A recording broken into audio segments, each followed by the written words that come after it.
अब next question है exercise 8.2 का क्वेश्चन नंबर 2। इस क्वेश्चन नंबर 2 को ध्यान से देखिए, ध्यान से सुनिए और ध्यान से समझिए। शुरू करते हैं इसका सॉल्यूशन। ये क्वेश्चन नंबर 2 4 पार्ट में है। इसके फर्स्ट पार्ट का सॉल्यूशन हम यहाँ पर करते हैं। हमें इसको सॉल्व करके और ये इसके ऑप्शन दिए गए हैं A, B, C, D। इसमें बताना है कौन सा ऑप्शन सही है और उसको जस्टिफाई भी करना है। तो यहाँ पर 2, 10, 30, यहाँ पे 2 हम एज इट इज लिख देंगे और 10, 30 की वैल्यू होती है 1/√3 और यहाँ पे 1 की जगह 1 प्लस 10, 30 की वैल्यू कितनी होती है 1/√3। चूंकि 10, 30 पर यहाँ स्क्वायर लगा है तो यहाँ पर हम इस वैल्यू पर भी स्क्वायर लगा देंगे। नेक्स्ट हम यहाँ कर लेते हैं इसको 2 का 1 में मल्टीप्लाई करेंगे 2/√3 हो जाएगा। यहाँ पे 1 प्लस 1 का स्क्वायर 1 हो जाएगा अपॉन √3 का जब हम स्क्वायर करेंगे तो 3 हो जाएगा। नेक्स्ट यहाँ पे 2/√3 एज इट इज रहेगा। इसमें इसके नीचे भी हम डिनोमिनेटर में 1 कर लेंगे तो इसका एलसीएम लेने में आसानी रहेगी। हम एलसीएम इसका ले लेते 3 तो 1 का 3 में करेंगे यहाँ 3 आ जाएगा प्लस 3 1 जा 3 तो यहाँ पर 1 आ जाएगा। नेक्स्ट हम इसको कर लेते हैं यहाँ ये 2/√3 एज इट इज है हमारा। 3 प्लस 1 कितना हो जाएगा यहाँ पे 4 हो जाएगा अपॉन का 3 हो जाएगा। अब यहाँ पर जब इस तरह से ये फ्रैक्शन होती है तो इसमें क्या होता है हम इसको बाहर का मल्टीप्लाई करा देते और अंदर का करा देंगे तो 2 जाएगा 3 के साथ तो यहाँ पर हो जाएगा 2 × 3 और ये अंदर का यहाँ पे √3 है और 4 है तो यहाँ पे हो जाएगा 4√3। अब यहाँ पर हमें दिख रहा है ये 2 से 4 को 2 टाइम हम कट कर देंगे तो यहाँ पर बचा हमारा कितना 3/2√3। अच्छा क्या इस 3 को हम √3 × √3 लिख सकते हैं? बिल्कुल लिख सकते हैं। तो 3 की जगह हम जो ये ऊपर वाला 3 है इसको हम √3 × √3 लिख दे रहे हैं और नेक्स्ट नीचे जो है 2√3 है। अब ये √3 से एक √3 यहाँ पर कैंसिल हो जाएगा तो ऊपर कितना बचा √3/2। तो यहाँ पर हम नेक्स्ट इसको यहाँ लिख दे रहे हैं।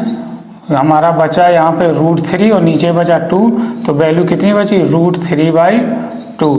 तो ये √3 वैल्यू किसकी होती है यहाँ पर sin 60 डिग्री की कितनी क्या होती है वैल्यू √3/2। तो इस √3/2 की जगह हम क्या लिख सकते हैं sin 60 डिग्री। तो इसमें हमारा कौन सा ऑप्शन करेक्ट हुआ ऑप्शन ए करेक्ट हुआ। तो इस प्रकार इस क्वेश्चन नंबर 2 का फर्स्ट पार्ट यहाँ होता है कंप्लीट। अब हम इसका सेकंड पार्ट करते हैं। अब हम करते हैं इसके सेकंड पार्ट का सॉल्यूशन। यहाँ पे 1 - 10² 45 तो यहाँ पे 1 की जगह हम 1 लिख ले रहे हैं। 10 45 की वैल्यू कितनी होती है 1 होती है तो यहाँ पर हम 1 लिख ले रहे हैं और 10 45 पर स्क्वायर लगा है तो 1 पर हम स्क्वायर भी लगा देंगे। नेक्स्ट 1 की जगह 1 लिखेंगे प्लस 10 45 की वैल्यू कितनी है 1 और इस पर स्क्वायर हो जाएगा। नेक्स्ट 1 - 1 का स्क्वायर 1 ही हो जाएगा अपॉन 1 प्लस 1 का स्क्वायर क्या हो जाएगा 1 हो जाएगा। नेक्स्ट 1 से 1 जाएगा 0, 1 में से 1 हमने सब्ट्रैक्ट किया तो कितना आया 0 आया। यहाँ 1 + 1 कितना हो गया 2 हो गया। 0/2 इक्वल कितना हो गया 0। तो इसका क्या आ गया हमें 0 आ गया। तो इसका ऑप्शन डी करेक्ट होता है। तो इस तरह से इसका सेकंड पार्ट भी कंप्लीट होता है। हम करते हैं इसका थर्ड पार्ट। अब हम करते हैं इसका थर्ड पार्ट। इसके थर्ड पार्ट में हमें sin 2a = 2 sin a is true when a = option A है 0 डिग्री, ऑप्शन बी है 30 डिग्री, ऑप्शन सी है 45 डिग्री और ऑप्शन डी है 60 डिग्री। इन सभी वैल्यू को हमें बारी बारी से रखकर चेक करना पड़ेगा। किसमें हमारा LHS = RHS वेरीफाई हो जाता है तो वही वैल्यू इसका ऑप्शन करेक्ट हो जाएगा। तो सबसे पहले हम इस क्वेश्चन को लिख लेते हैं sin 2a = 2 sin a तो पहले हम इसमें एक ही जगह 0 डिग्री पुट करेंगे। अगर हमारा LHS इक्वल टू RHS आ जाता है तो ठीक है, अगर नहीं आता है इक्वल तो हम 30 डिग्री पुट करके देखेंगे। अगर उसमें भी नहीं आता है तो 45 डिग्री पुट करके देखेंगे। अगर उसमें भी नहीं आता तो 60 डिग्री करके देखेंगे। इनमें से किसी ना किसी में हमारा जो LHS है इक्वल RHS के हो जाएगा, तो वही इसका ऑप्शन करेक्ट हो जाएगा। तो सबसे पहले हम यहाँ पे इसका ये LHS है, इस LHS में एक ही जगह पर 0 डिग्री पुट करते हैं। ये इसका LHS है, तो LHS में हम सबसे पहले sin 2 और एक ही जगह क्या है 0 डिग्री, तो एक ही एंगल एक ही जगह हम क्या लिख देंगे 0 डिग्री। तो यहाँ पर हो जाएगा sin 2 इंटू 0 डिग्री हो जाएगा क्या 0 डिग्री। तो हमें sin 0 की वैल्यू पता है कितनी होती है 0 होती है, तो यहाँ पे क्या आ गया sin 0 का 0 आ गया। अब हम इसकी RHS में ही भी यही वैल्यू पुट करते हैं, एक ही जगह क्या 0 डिग्री। तो 2 यहाँ लिख देते हैं 2 sin एक ही जगह 0 डिग्री। तो 2 इंटू साइन 0 की वैल्यू कितनी होती है 0 होती है, तो यहाँ पर 0 लिख देते हैं। तो 2 इंटू 0 कितना हो गया 0 हो गया। देयरफॉर हमारा LHS में भी 0 आया और RHS में भी 0 आया। Therefore LHS is equal to RHS। तो यहाँ हम लिख देते हैं LHS is equal to RHS। तो ये हमारा क्या हुआ यहाँ पे वेरीफाई हो गया। तो इसका कौन सा ऑप्शन करेक्ट हो गया, ऑप्शन ए में है 0 डिग्री रखने पर ये हमारा LHS equal to RHS verify हो गया। तो उसका ऑप्शन ए हो गया करेक्ट, यही इसका आंसर हो गया। तो इस तरह से इस क्वेश्चन नंबर 2 का थर्ड पार्ट भी यहाँ कंप्लीट होता है। अब करते हैं हम इसका फोर्थ पार्ट। अब हम करते हैं इसका फोर्थ पार्ट। इसके फोर्थ पार्ट में 2 tan 30 degree upon 1 minus tan square 30 degree. हम इसका सॉल्यूशन करते हैं। 2 tan 30 की वैल्यू होती है 1 अपॉन रूट 3। तो यहाँ पर हम लिख दे रहे हैं 1 अपॉन रूट 3। 1 माइनस tan 30 की वैल्यू कितनी होती है 1 अपॉन रूट 3 और tan 30 पर स्क्वायर लगा है, तो इस वैल्यू पर भी हम क्या करेंगे स्क्वायर लगा देंगे। नेक्स्ट हम इसका सॉल्यूशन यहाँ कर लेते हैं। 2 का मल्टीप्लाई यहाँ पे 1 में करेंगे तो यहाँ पे 2 हो जाएगा और रूट 3 नीचे है, तो यहाँ पर 2 अपॉन रूट 3 हो जाएगा।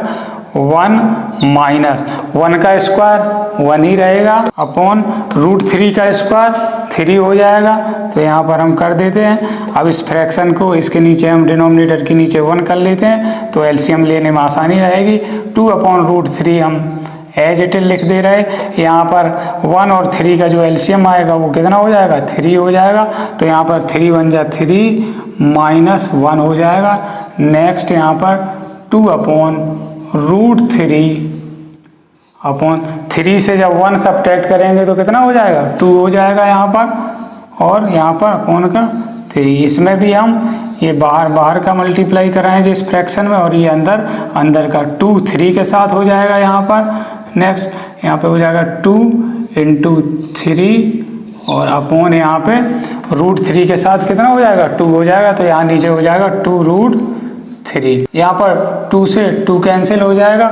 ऊपर हमारा बचा है 3 अपॉन रूट 3। इसको हम यहाँ लिख ले रहे हैं। हमारा बचा है यहाँ पर 3 अपॉन रूट 3। अब इसमें हम क्या कर सकते हैं जरा दिमाग लगाइए। तो यहाँ पर 3 को हम लिख सकते हैं रूट 3 इंटू रूट 3।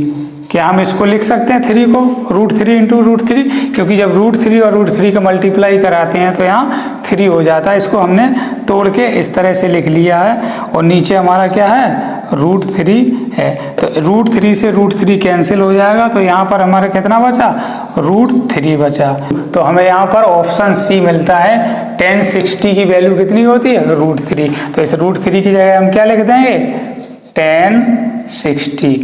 तो हमारा जो ऑप्शन सी है वो तो इस तरह से क्वेश्चन नंबर 2 का ये फोर्थ पार्ट भी यहाँ होता है कंप्लीट। तो इस क्वेश्चन नंबर 2 में कुल मिला के 4 पार्ट थे, हमने इन चारों पार्टों का बारी बारी से सॉल्यूशन किया है। आई होप आप लोगों को इसके सारे के सारे क्वेश्चन बहुत अच्छे से समझ आए होंगे। अगर समझ आए हैं तो वीडियो को लाइक करें, अपने क्लासमेट्स के साथ शेयर करें। Wish you all the best. अब क्वेश्चन नंबर 2 यहाँ होता है कंप्लीट। हम मूव करते हैं नेक्स्ट क्वेश्चन की ओर।